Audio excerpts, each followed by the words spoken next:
Les membres du bureau des parents d'élèves ont été unanimes à choisir le gagnant de notre grand concours de poésie de cette année. Et le gagnant de cette année est Cassandra Cooper. J'avais jamais rien gagné de ma vie. Mais tu l'as mérité cette fois. Oh oui, elle l'a mérité. À ta place, je serai encadrée. Ah oui, merci. La classe est terminée. Tu viens trop d'école? Non, je dois rentrer à la maison.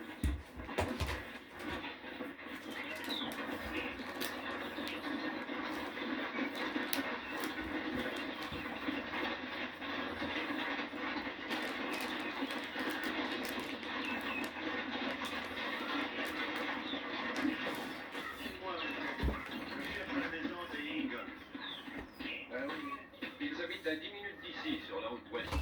Mais si vous voulez voir Charles Ingalls, il est parti creuser la canal d'irrigation chez Tom Lemery. C'est à moins de 2 minutes de la ville, vous verrez. Vous êtes très aimable. Vous avez une belle carriole, monsieur. Merci, mon garçon. Où se trouve l'hôtel? De l'autre côté de la rue, au-dessus du restaurant. J'ai fait une réservation au nom de Cooper, Jake Cooper. Dis donc, tu veux te charger de la valise, s'il te plaît, et la porter jusque dans ma chambre? Ah oui, monsieur. $1.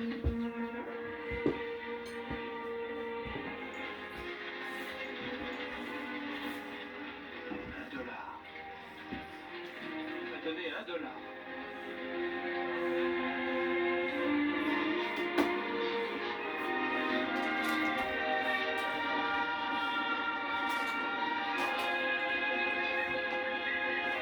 Monsieur Ingalls! Oui? Est-ce que je pourrais vous parler un moment? Oui, bien sûr.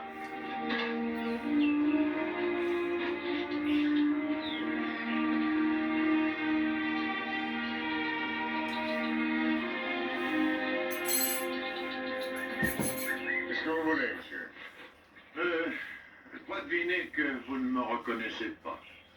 Ah non, c'est vrai, monsieur, excusez-moi. Eh bien, il y a moins d'un an de cela, je n'étais qu'un pauvre chercheur d'or là-bas à Ramsville, quand vous êtes passé avec James. C'est pas possible, Jake Cooper. Oui. Ah, je suis vraiment désolé, je ne vous avais pas Je m'en reconnu. doutais. Ah oui, c'est normal, je crois que j'étais très différent alors. Les petits doigts, ils ont sale comme tout et... Je n'avais pas ce gros ventre. Dites-moi, et comment vont-on les deux enfants? Oh, ils vont très bien. Très bien, ça leur fera très plaisir de vous voir. Vous savez, je voulais vous dire... depuis que vous êtes venu me demander de prendre les enfants, j'ai eu très souvent des remords de ne pas avoir accepté. Bien entendu, je pensais qu'ils avaient été finalement recueillis par l'orphelinat. Alors j'ai appris avec un grand soulagement, quand je suis allé voir le directeur, que vous les aviez gardés avec vous. Nous avons écrit pourtant au moins 3 fois, mais sans avoir jamais de réponse. Ça ne devait pas être la bonne adresse.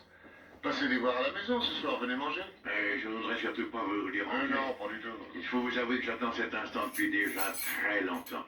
Je me trouverai à l'hôtel, alors vous n'avez qu'à passer et je vous suivrai chez vous. Oui, d'accord. Et alors c'est réglé, oui, oui. En avant, Henri.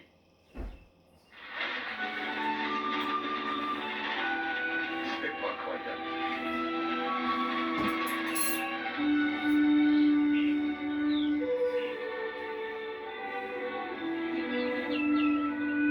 Oui, c'est la plus importante mine d'or que j'ai jamais vue. Et la plus grosse qu'on ait jamais trouvée autour d'Iramsville. Ça veut dire que tu es riche? Eh bien, j'ai suffisamment d'argent pour vivre encore 2 vies complètes.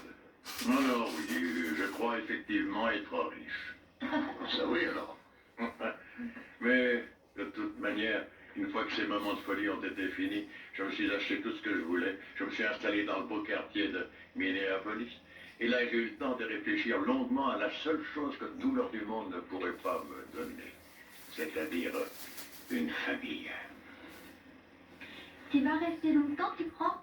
Disons que j'ai tout mon temps, si c'est ce que tu veux savoir, mon petit. Ah, tant mieux. Si vous le permettez, je souhaiterais voir le plus possible les enfants au cours de mon séjour.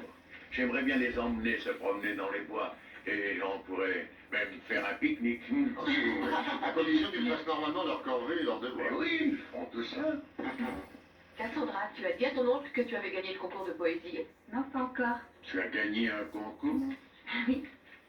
Tenez, regardez. Oh, C'est un grand honneur. mais oui, c'est vraiment formidable.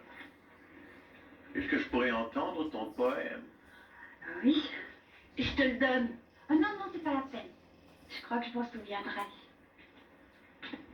Ça s'appelle Un miracle du bon Dieu. Je me suis trouvée seule au soir d'un sinistre jour. Je n'avais plus de famille, et pour toujours. À part mon frère qui, après ce drame, pour me protéger, se dévouait corps et âme.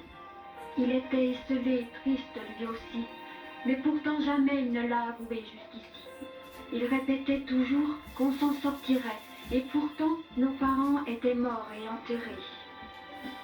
Mais je n'imaginais pas au fond de mon cœur comment vivre sans leur réconfortante chaleur. Ils sont là-haut dans le silence béni des cieux, et pour nous sauver il nous fallait un miracle du bon Dieu. Et alors qu'on pensait qu'il ne restait plus d'espoir, le miracle inattendu s'est produit un beau soir. Nous remercions le Seigneur dans son immense bonté pour notre nouvelle famille et l'amour qu'elle nous a apporté. C'est joli. Ah, c'est très joli.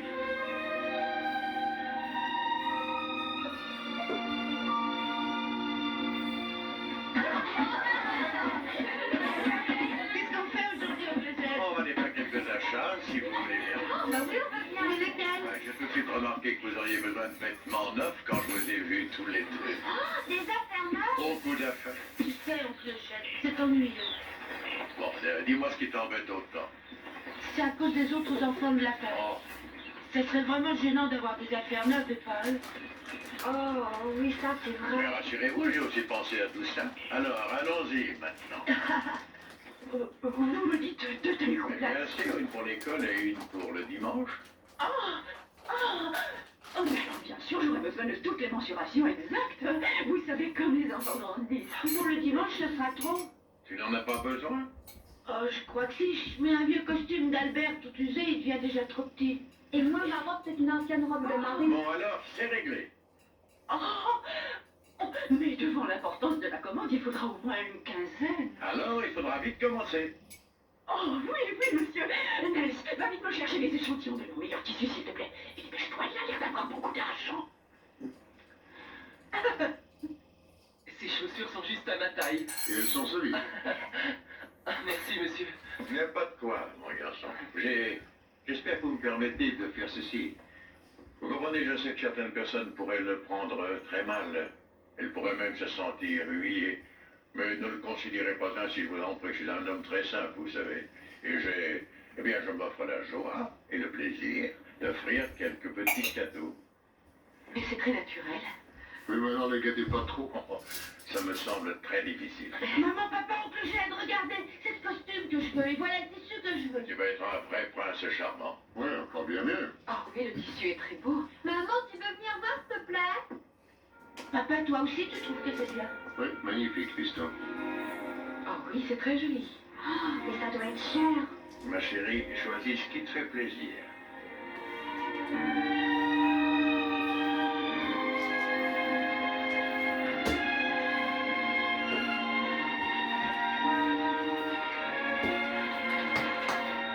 J'avais jamais vu deux êtres s'aimer autant que votre mère et votre père. Ils vivaient une perpétuelle lune de miel, dans les bons moments, mais aussi dans les mauvais. Et des mauvais moments, il y en a eu beaucoup, croyez-moi. Des récoltes perdues, du bétail malade décimé par la sécheresse. Pourtant, ils ne se plaignaient jamais de la situation, aussi longtemps qu'ils étaient ensemble. Plus tard, ils êtes venus au monde tous les deux, et alors, j'ai commencé à avoir moins d'importance pour eux. Pourquoi? Eh bien, je suppose qu'ils avaient assez d'affaires pour s'inquiéter d'un vieux bonhomme qui les embêtait. Oh non, ça c'est pas vrai. Ils étaient toujours en train de parler de toi. Ils auraient voulu que tu reviennes. Ah oui, ils disaient ça, c'est vrai. Oh oui. Eh ben, j'ai dû me tromper une fois de plus. Je me suis d'ailleurs trompé très souvent. Oh, il faut dire que c'était le bon temps alors, et je le retrouve aujourd'hui avec vous deux. Tu me rappelles ton père, quand il était encore petit, et les pique-niques, la pêche, les marches dans les bois. On est très souvent aux courses de chevaux. Est-ce qu'il y a des courses de chevaux par ici? Ça, j'en sais rien. On va essayer de la savoir très vite, tu veux? Ah oui, alors. Oncle Jed. Oui? Oh, écoute, je veux plus que tu t'en ailles. Oh non, plus jamais.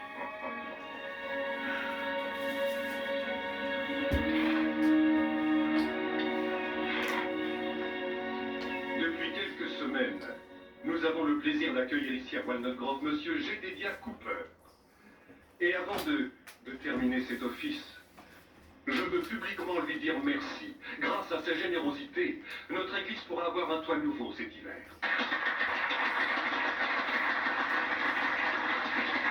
Et nous espérons qu'il restera longtemps parmi nous. Qu'est-ce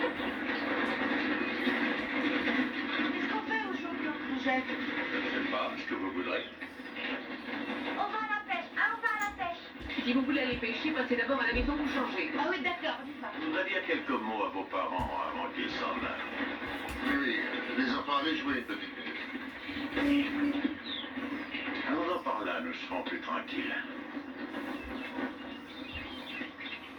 C'est vraiment formidable d'avoir offert un toit neuf à l'église. Oui, bon, merci. Non, c'est vrai. Sinon cet hiver, il aurait certainement pu à travers. Vous savez, c'était la moindre des choses que je pouvais faire, en remerciement des nombreuses gentillesses que j'ai reçues. C'est vrai, les gens sont braves par ici. Et vous, vous êtes très gentil. C'est vrai, et c'est pour ça, il faut avouer que j'ai du mal à vous parler de ceci. Oui, vous comprenez, c'est vraiment difficile pour moi. Vous voyez, ces quelques dernières semaines que j'ai passées avec les enfants ici, je ne crois pas me souvenir de moments de bonheur aussi complets. Les enfants aussi ont été vraiment ravis. Oui, je le sais, c'est tout à fait ce qu'un homme attend de sa famille. L'affection, l'amour et la présence. Oui, et maintenant, c'est le genre de bonheur que je regretterais de devoir abandonner en partant. Pourquoi voulez-vous partir? Vous pourriez faire bâtir une belle maison ici, à Walnut Grove. Oh oui. Et puis vous verriez les enfants sans aucun problème quand vous le voudriez. Oh, je sais.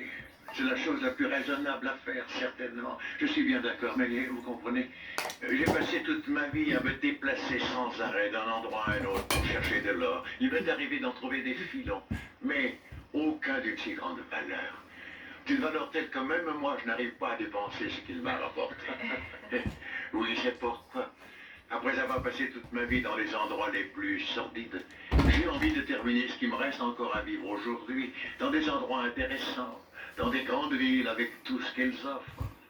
Et même peut-être de voyager en Europe ou dans tout autre pays que j'aimerais voir. Et je souhaiterais que James et Cassandra viennent avec moi dans tous ces pays-là.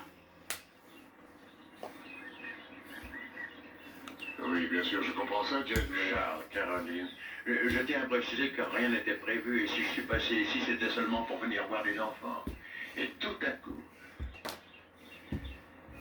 c'est arrivé comme ça. De quoi est-ce que vous parlez? Je les aime comme je n'ai encore jamais aimé quelqu'un dans la vie. Et je sais que c'est réciproque. Eh bien, autrefois vous me les avez offerts. Maintenant je les accepte.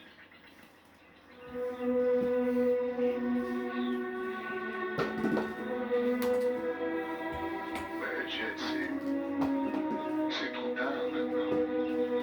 Ils font déjà partie de la famille, nous les aimons et ils nous aiment. Oui, je sais tout ça, mais je pense qu'étant leurs derniers parents véritables, on devrait leur demander ce qu'ils pensent et voir comment elles réagissent devant cette situation. Jed, vous tenez vraiment à les obliger à émettre leur opinion sur un choix aussi délicat? Oh oui, j'y tiens sincèrement. Qu'en pensez-vous de leur demander?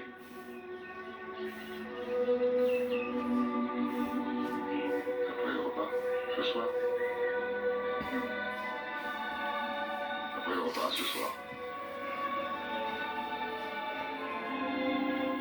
Merci. Merci.